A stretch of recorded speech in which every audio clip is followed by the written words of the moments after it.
What's going on out there, sports fans? Once again, it's K-Stu the GOAT for Vernon Speaks Sports, talking mostly about Auburn football and the rest of the SEC. Want to give a shout out to my fearless and true gang, War Damn Eagle. Now, this is actually a response video to Mark Rogers TV, and also he was featuring Tim Hunk, who is also a very good sports analyst out of Alabama. As a matter of fact, he covers Jocks Game Day 94.5 on your FM dial in Birmingham, Alabama. You want to make sure you check my man out.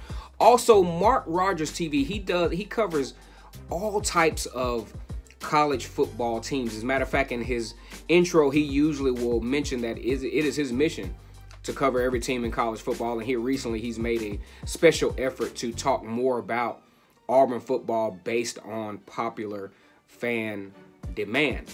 Okay, now they brought up a very interesting subject when they talked about, is Gus Malzahn the man at Auburn University? That is a very loaded question, which I honestly don't have the complete answer to. But by default, for now, Gus Malzahn is the man. He signed a 7-year, $49 million contract just last year with an incredible buyout of $32 million, which at best ties Auburn's hands financially as it relates to Gus Malzahn. But we're going to get into the logistics of this. We're going to talk about the Auburn fan base, which was mentioned in this video, which I think, you know, these guys were pretty accurate. And Tim especially was very accurate in his depiction of the Auburn fan base. No one in their right mind is really trying to voluntarily sign up for bipolar disorder, for anxiety, for post-traumatic syndrome in being an Auburn fan. Because over the last few years, it has been just an up and down national championship, SEC championship. In November, you're in the hunt for the, you know, possibly being the first two-loss team to make it to the college football playoff. All these ups and downs, all these curves, and being an Auburn fan, and basically it's like you get built up just to be let down in the end, almost to the point where you like, I mean, is it even worth it? But because most of the Auburn fans are directly affiliated with the university via, you know, alumni. As a matter of fact, I'm a 2002 graduate of Auburn University, either alumni, either has someone very close to them who is an Auburn fan. And sometimes Auburn has such a helter-skelter, exciting finishes to a lot of their games.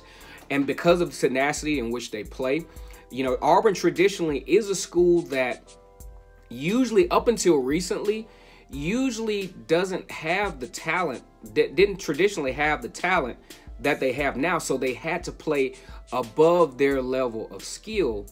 And that showed the heart and the character of the Auburn football teams throughout, especially the early 2000s on into the early 2010s, where in most games, especially when they play against LSU or when Auburn plays against Alabama, they tended to be grossly overmatched, which they gave them that underdog air about them. And their wins over teams usually were upsets and led to, you know, mass celebration. And Auburn has done it again. The legendary Auburn Tigers have done it again. The no-quit Auburn Tigers have done it again. And then you go and you roll Toomer's corner after these huge victories. But as we talk about Gus Malzahn, you know, it's a lot of times, if I was him, it would be painful to look at Facebook threads, especially AL 24/7 Sports on Facebook. And I mean, even when Gus Malzahn does something good, it's like the fan base is so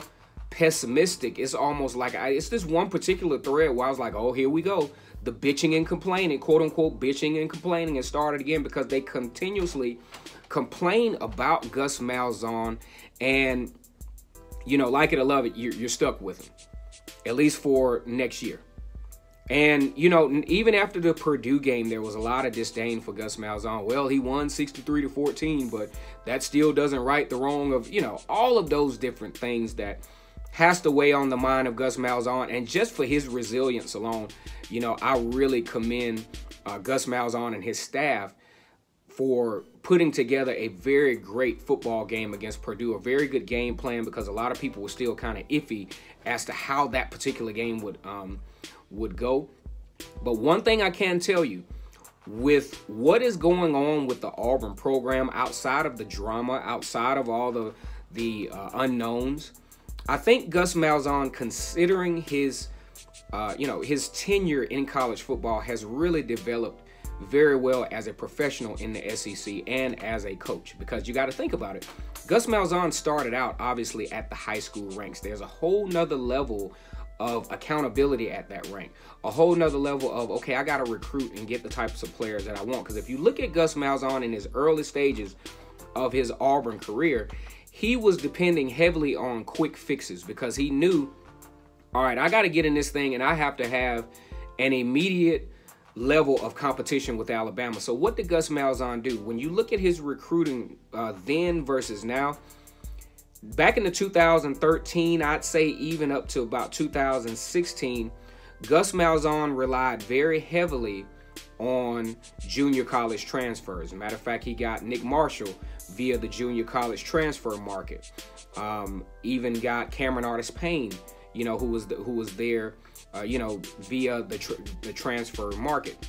So when you look at this, instead of it was really hard in the beginning for him to solidify his program, because he was dependent on people who were at best going to only be there for 2 more years.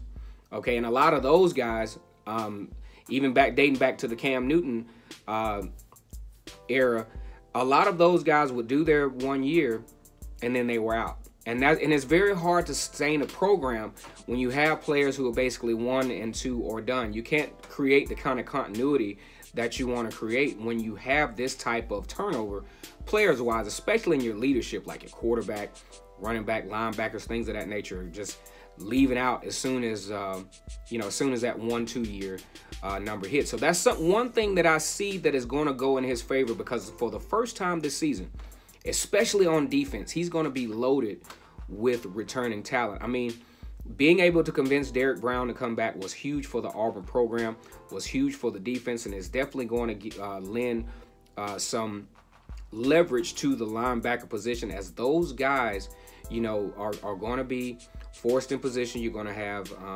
KJ Britt, probably Owen Pappo is going to have to step in immediately as a true freshman and play a significant amount of snaps at that linebacker position. So Gus Malzahn has a lot of great things happening for him, especially on that defensive side. He also has basically the whole defensive backfield returning, which will really be huge for depth, and he has a wealth of leadership. They've started to understand the culture of the Gus Malzahn program, but because before now, there really was no, like with Nick Saban, he has a solidified culture. You pretty much know what types of players he's going to recruit, what types of players are going to be on the field.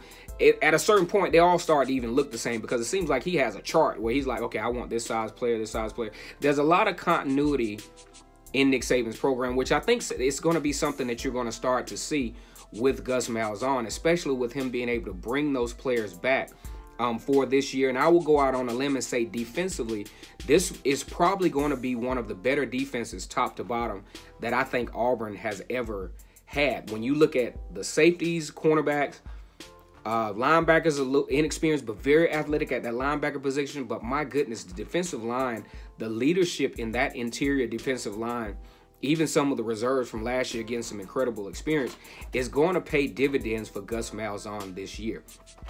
Another thing that Gus Malzahn has to do to be the man, Gus Malzahn has to win the games that he has in hand. For example, this year, having a 21-10 lead late in the LSU game, well, 21-13 lead late in the LSU game, you have to hold on to that win. Yeah, I mean, there has to be a sense of urgency to where nothing can let a game like that slip away. Also, Mississippi State. Games like that, you have to be prepared for and win that football game. The offense, you could tell just even leading up to the ball game that, the offense just lacked confidence. They lacked identity. And you could tell that if the offense didn't get going, it was going to continue to give Mississippi State opportunities. And sure enough, the defense started to wear down. And next thing you know, Auburn is in another situation where they just lose, in most fans' opinions, just unnecessarily.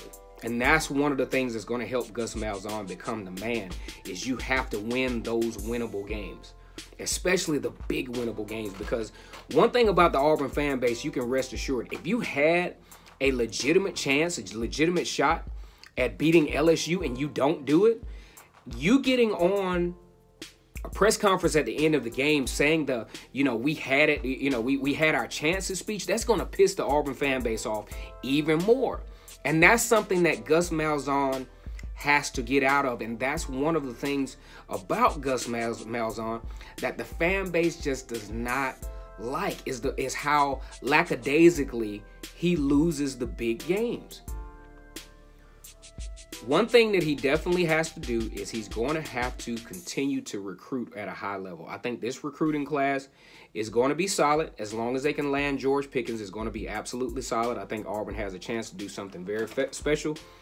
One thing that we do know is Gus Malzahn is also going to be calling plays this year. I remember when it was announced before the Purdue game with the exit of Chip Lindsey, when Gus Malzahn, announced that he was going to be calling plays, instantly I began to become excited because now I knew there was going to at least be some level of continuity in the offense, because you can tell this year you just had two offensive coordinators basically, albeit fighting against one another philosophy-wise. They couldn't create a rhythm. The offensive line couldn't get in the rhythm. The quarterback couldn't get into rhythm. But that Purdue game, you started to see a rhythm.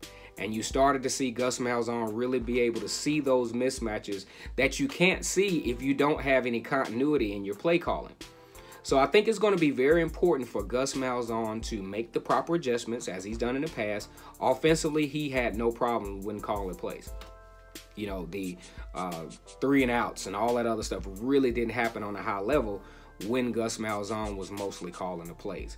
Once again, I think Mark RogersTV and Tim Honk did an incredible job of, depicting the Auburn fan base and talking about where Gus Malzahn is as a coach. And he absolutely has to, in order to win this fan base over, I mean, there's a lot of bad blood between Gus and the fan base, but in order to win the fan base over, he has to win the winnable games. I mean, the fan base understands he's not going to beat Alabama and Georgia every year.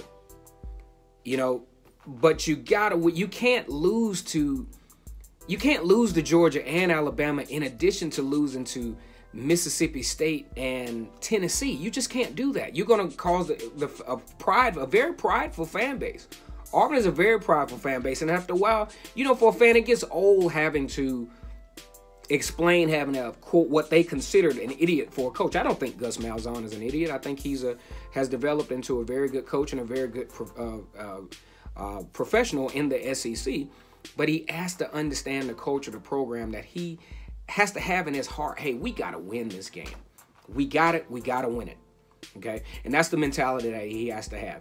Once again, an incredible video by Mark and Tim Honk. Want to go ahead and I'm going to put the link to that video in the comment section. Once again, it's Case to the GOAT for Vernon Speaks Sports, talking about Auburn football and the rest of the SEC. You all have an incredible day, and War Eagle. Oh, like, comment, and subscribe.